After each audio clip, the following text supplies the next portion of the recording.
Hai semua, jadi hari ini kita akan discuss soalan dari SPM Trial, SPM Trial MRSM, Matematik Paper 1 tahun 2019. Jadi untuk kali ini kita akan discuss 3 soalan pertama dulu. Okey, soalan 1, 2, 3 sebab soalan-soalan ini berkaitan lah, iaitu dia melibatkan pemahaman berkenaan dengan standard form. Jadi sebelum kita start, saya nak recapkan ataupun saya nak discuss beberapa perkara yang penting. Ada 3 perkara yang saya nak recap hari ini, iaitu berkenaan dengan standard form itu sendiri. Apa yang dimaksudkan dengan standard form? Okay, yang kedua ialah berkenaan dengan apakah kelebihan standard form itu, sebab nanti kita akan tengok kelebihan dia apa dia, dan maksudnya kenapa kita kena belajar standard form lah basically.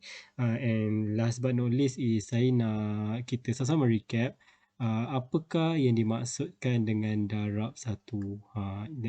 Ini tak adalah konsep sangat pun, ini just pemahaman asas, tapi ianya penting lah untuk kita faham ataupun untuk kita apply dalam soalan-soalan ini. Okey, jadi untuk standard form ini, yang pertamanya kita tahu ya, contohlah kalau kita ada nombor yang sangat besar, okey, nombor yang sangat besar atau okey, nombor yang sangat kecil. Contohnya adalah 3, 4, 5, 7, 1, 2, 3, 4, bla bla bla bla, panjang gila. Ataupun nombor yang sangat kecil, 0.000023 contoh. Jadi dua nombor ini dia agak macam serabut jugalah sebenarnya kan, kalau kita tengok macam nombor besar-besar. Jadi apa yang kita boleh buat is actually kita boleh simplifikan dua-dua nombor ni. Contohnya lah ya, contoh ya. Jadi kita simplifikan dalam bentuk M darab 10 kuasa N, di mana M ini adalah nombor yang selalunya, contoh kalau dalam kes ini 3.457. Maksudnya titik perpuluhan dia ni adalah satu berada pada selepas nombor yang pertama lah. Dalam kes ini pula akan jadi 2.3. Itu maksudnya titik perpuluhan dia ni memainkan peranan yang penting lah bila kita berbicara tentang standard form. Okay? Dan yang the rest ni 10 darab 10 kuasa N ni kita boleh derive kemudian lah. Okay, jadi itu secara asas berkenaan dengan standard form. Dan kelebihan dia apa? Okay, contoh lah ya. Kelebihan dia adalah dia kita boleh nampak kelebihan dia kalau kita melakukan operasi yang mudah. Contoh operasi mudah contohnya adalah tambah atau tolak lah. Jadi contoh saya ada 3.62 darab 10 kuasa 5 campur dengan 0.23 darab 10 kuasa 5. Hati-hati, ini bukan standard form, ni just nak tunjuk contoh saja. Jadi kalau saya ada dua nombor seperti ini, saya sebenarnya tak perlu pun, bukan tak perlulah, maksudnya untuk sementara waktu saya boleh abaikan sekejap, abaikan kedua-dua nombor inilah yang 10 kuasa 5 ni, abaikan sekejap je lah ya, bukan lama-lama, sekejap sahaja. Abaikan sekejap sahaja. Jadi apa yang saya akan buat is basically 3.62 campur dengan 0.23, sebab in the end nanti baru kita just darab dengan 10 kuasa 5 je lah. Jadi dia memudahkan, sebab kalau kita tekan kalkulator, kita just masukkan nombor ini dengan nombor ini. Yang belakang ni nanti kemudian boleh just write je lah. Okay? Jadi itu kelebihan dia. And one more thing yang saya nak kongsi adalah berkenaan dengan darab satu. Darab satu ni sangat penting sebabnya, okay, kenapa saya kata penting? Okay, contohlah ya, apa-apa nombor. Contoh saya ada nombor 2. Okay, nombor 2. Saya sekarang tengah fokus pasal darab satu ya. Contoh saya ada nombor 2. Kalau saya darab satu, is still 2 kan? Tapi satu ni boleh jadi macam-macam bentuk. Dia boleh jadi 2 darab 10 bagi 10. Betul tak? Still dapat 2 kan? Sebab 10 bagi 10 is still 1. Ataupun 2 darab 10 kuasa 2 ke, kuasa 5 ke, kuasa 100 ke, kuasa negatif 5 ke. Asalkan atas dengan bawah sama, is still dapat 2. Betul tak? Itu kes yang pertama lah. Ataupun 2 darab dengan 10 kuasa kosong pun sama dengan 1. Betul tak? Yang ni kan sama dengan 1 kan?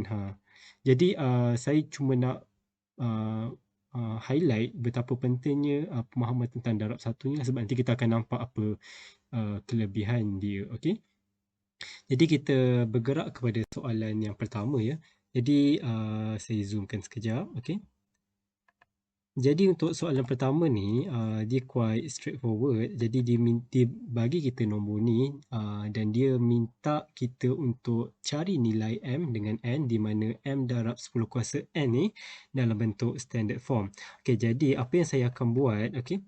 First of all, bagi memudahkan ataupun nak nampak lagi clear, kita akan kira berapa kosong dulu sebenarnya.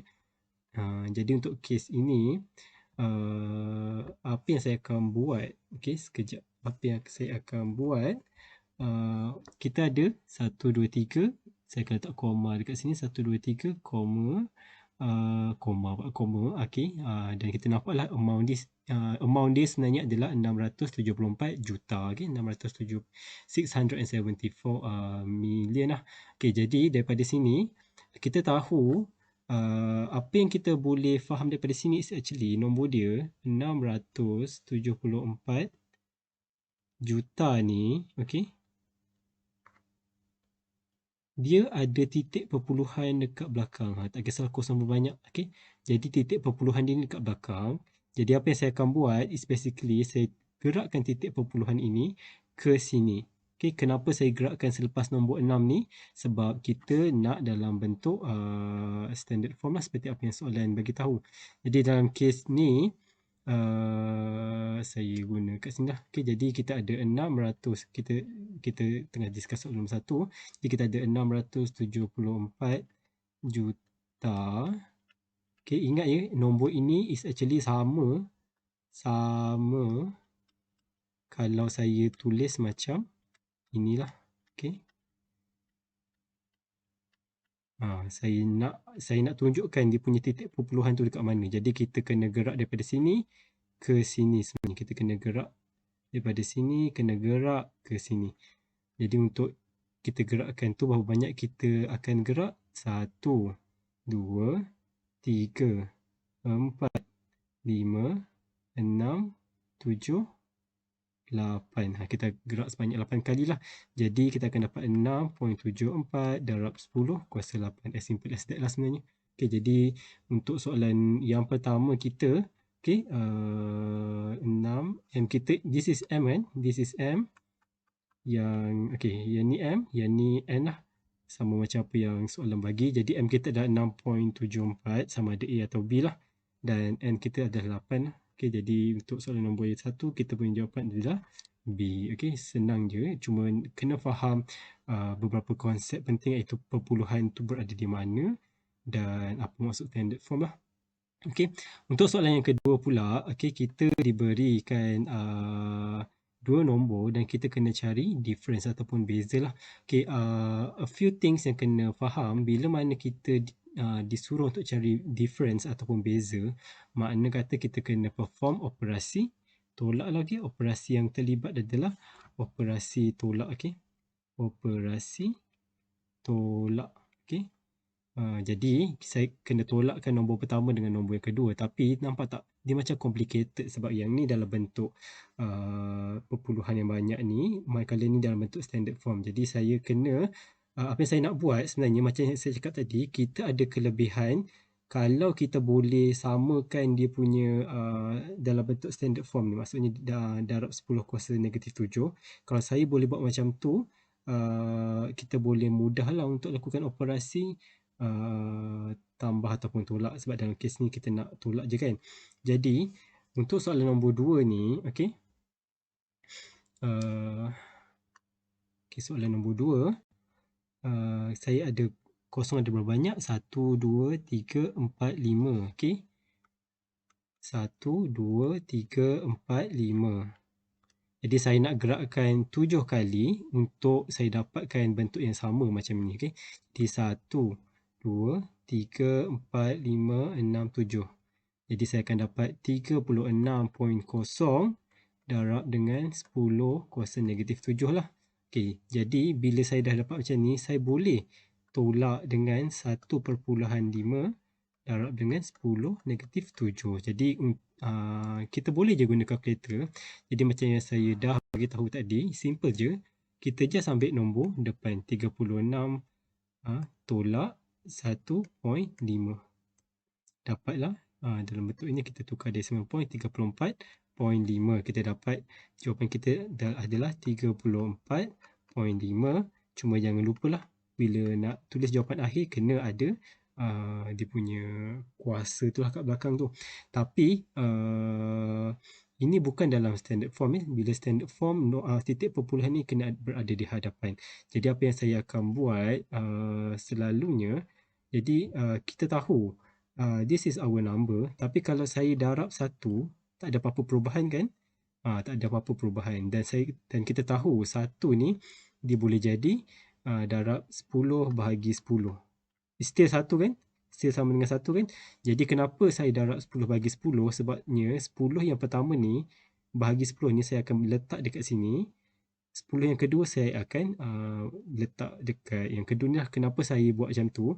Sebab saya nak gerakkan titik saya daripada belakang ni ke hadapan lah. Sebab 34.5 bahagi 10 akan jadi 30. Saya tulis balik dulu. Okay. Jadi saya akan dapat macam ini. Okay. Dan kita tahu ya, kalau 34.5 bagi 10, dia akan gerakkan titik kita ke kiri lah. Jadi 3.45 untuk yang pertama. Yang kedua ni kita tahu dia akan jadi negatif 7 tambah dengan ni kuasa 1 kan. Jadi tambah 1. Jadi negatif 7 tambah 1 akan jadi negatif 6 lah. Okay. Jadi kita tahu daripada kita punya working, kita punya jawapan untuk nombor 2 adalah should be this one lah. Okay, 3.45 darab 10 kuasa negatif 6. Okay, jadi itu untuk nombor 2. Okay, seterusnya, okay, soalan nombor 3 ni panjang je dia punya soalan tapi rasanya tak ada apa-apa isu. Okay, kita try untuk fahamkan satu-satu, jangan risau. Okay, jadi untuk soalan nombor 3, kita dibagi tahu ya, kita ada distance daripada point P to point Q sebanyak 180 meter, okey. Dan kita ada lagi satu distance 220 meter iaitu daripada point Q kepada point R. Dan masa yang kita ambil ataupun student tu ambil untuk complete the activity, maksudnya bergerak daripada point P kepada point Q kepada point R adalah sebanyak 5 minit. Dan dia minta kita untuk cari average speed dalam meter per second dan dia nak kita bagi dalam standard form lah. Okay, jadi first of all, apa yang saya akan buat, selalunya saya suka illustrate dulu untuk saya fahamlah apa yang soalan bagi tahu kat kita. Jadi kita ada titik P, kita ada titik Q dekat sini dan misalnya kita ada titik R dekat sini lah. Okay, dekat mana-mana tak kisah. Ini just untuk illustrate saja. Jadi daripada titik P kepada titik Q adalah jarak dia 180 meter kan. Okay, daripada sini. Dan daripada titik Q kepada titik R pula, dia punya jarak adalah sebanyak 220 meter. Okay. Dan masa yang kita ambil untuk completekan everything adalah 5 minit. Dan soalan minta kita untuk cari average speed. Tapi average speed kita dalam unit meter per second. Okay, jadi untuk first of all, distance kita okay, meter. Time kita ni yang problem minit. Jadi apa yang kita kena buat, kita kena darab dengan 60 lah sebab 1 minit sama dengan 60 saat. Jadi bila kita darab 5 minit darab 60 akan jadi 300 second. Okay, kita dah dapat dalam bentuk second. Dan kita tahu average speed, okay, is basically total distance, okay, bagi dengan total time. Okay, kita tahu distance kita sekarang ni ada 2. 180 campur 220. Jadi kita just tambah dua nombor itu. Okay. Total time kita sekarang 300 lah. Kita ambil 300 second. Kita tak akan guna 5 minit sebab soalan minta dalam meter per second. Jadi kita akan guna 300. Jadi apa yang saya akan buat, kita akan guna je calculator. Jadi saya ada 180 campur dengan 220. 400, lepas tu bahagi 300. Jadi kalau saya tukar tu decimal point 1.3, okey, simbol ni maksudnya ada banyak 3 lah kat belakang, jadi 1.333 sampai habis. Jadi jawapan saya 1.333 lah. Okey, jadi meter per second. Okey, tapi ingat ya, soalan nak kita bagi dalam bentuk standard form. Jadi kita tahu ya, kalau saya darab 1, tak ada apa-apa perubahan kat sini kan. Jadi sama juga kalau saya buat 10 kuasa kosong. Betul tak? Sebabnya still akan dapat 1 juga. Betul tak? Sebab kenapa saya buat dalam bentuk 10 kuasa kosong? Sebab kita nak dalam standard form. Jadi jawapan akhir kita 1.33 darab dengan 10 kuasa kosong. In which untuk soalan nombor 3, jawapan dia adalah A lah dalam kes ni. Okay, jadi itu dulu untuk discussion hari ini. Kita jumpa kemudian untuk soalan nombor 4 dan 5.